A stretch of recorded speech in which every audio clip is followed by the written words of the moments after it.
नमस्कार दोस्तों, मैं हूं प्रीति मिश्रा और स्वागत है आपका हमारे चैनल द न्यूज ओशियन पर। आज हम आपको एक ऐसी ऐतिहासिक और गर्व से भरी खबर सुनाने आ रहे हैं। वह खबर न केवल हमारी सैन्य शक्ति का प्रतीक है, बल्कि पूरे विश्व को यह संदेश देती है कि भारत अब हवा में अपनी ताकत दिखा रहा है। हाँ, सही सुना आपने।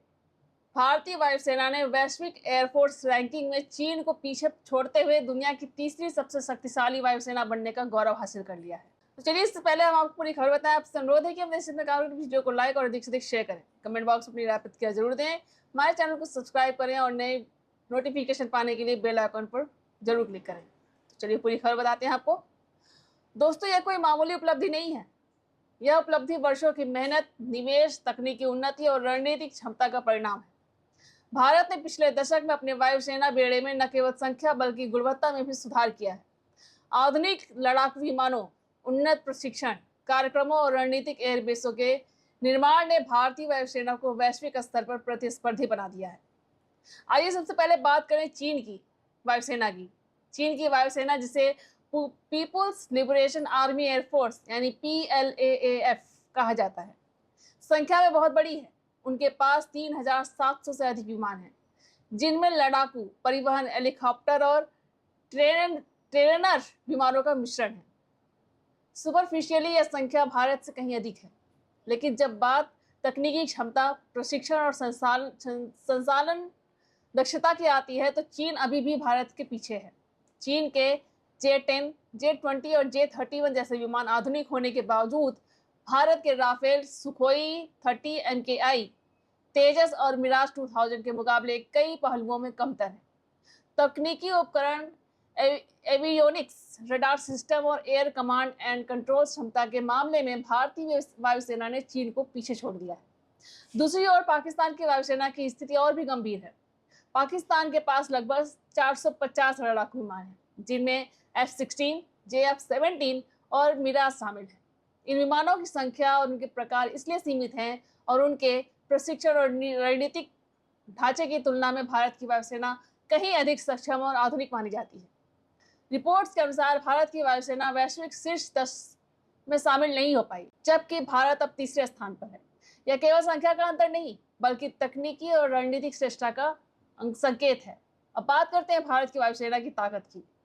भारत ने पिछले दशक में अपने बेड़े में कई आधुनिक विमानों को शामिल किया।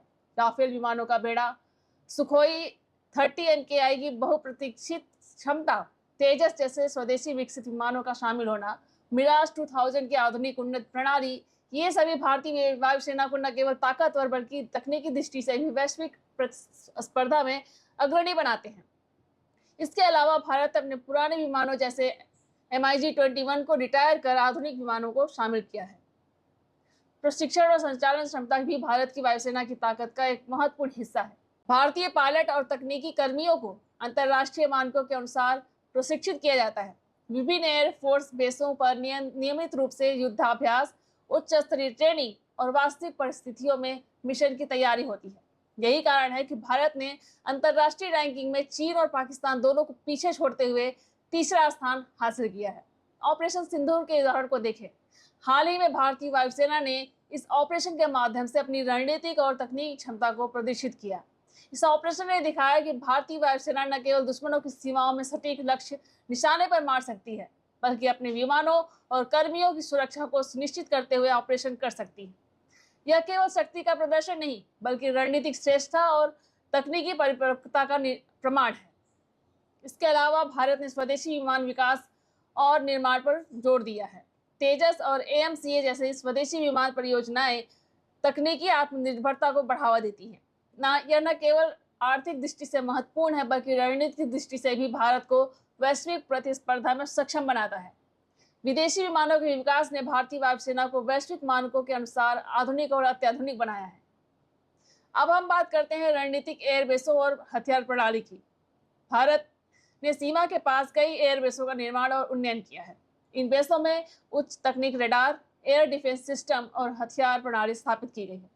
भारत की वायुसेना में शामिल अल्ट्रा मॉडर्न मिसाइल सिस्टम जैसे अस्त्र MK2 और अन्य उच्च दूरी की मिसाइलें उसे दुश्मनों के मुकाबले एक रणनीतिक बढ़त देती है।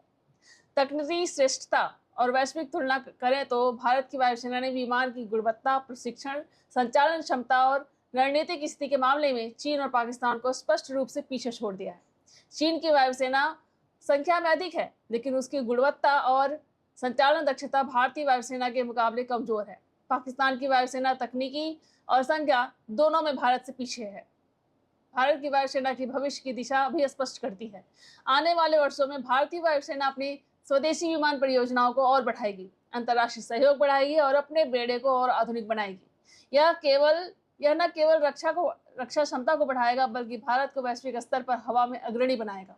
इस उपलब्धि से स्पष्ट होता है कि भारत अपना केवल क्षेत्रीय बल्कि वैश्विक स्तर पर भी हवा में अपना प्रभुत्व स्थापित कर चुका है। चीन और पाकिस्तान के मुकाबले तकनीक और रणनीति और संचालन क्षमता में भारत ने स्पष्ट श्रेष्ठता साबित कर दी है। यह सिर्फ आंकड़ों का खेल नहीं है, बल्कि वर्षों की मेहनत, निवेश और समर्पण का परिणाम है। दोस्तों, आज हमने देखा कि कैसे भारत ने अपने हौसले, तकनीकी क्षमता और रणनीतिक सोच के बल पर विश्व स्तर पर अपनी वायुसेना को तीसरे स्थान पर पहुंचाया। यह उपलब्धि न केवल सैनिकों की बहादुरी का प्रतीक है, बल्कि पूरे देश की ताकत का आईना है।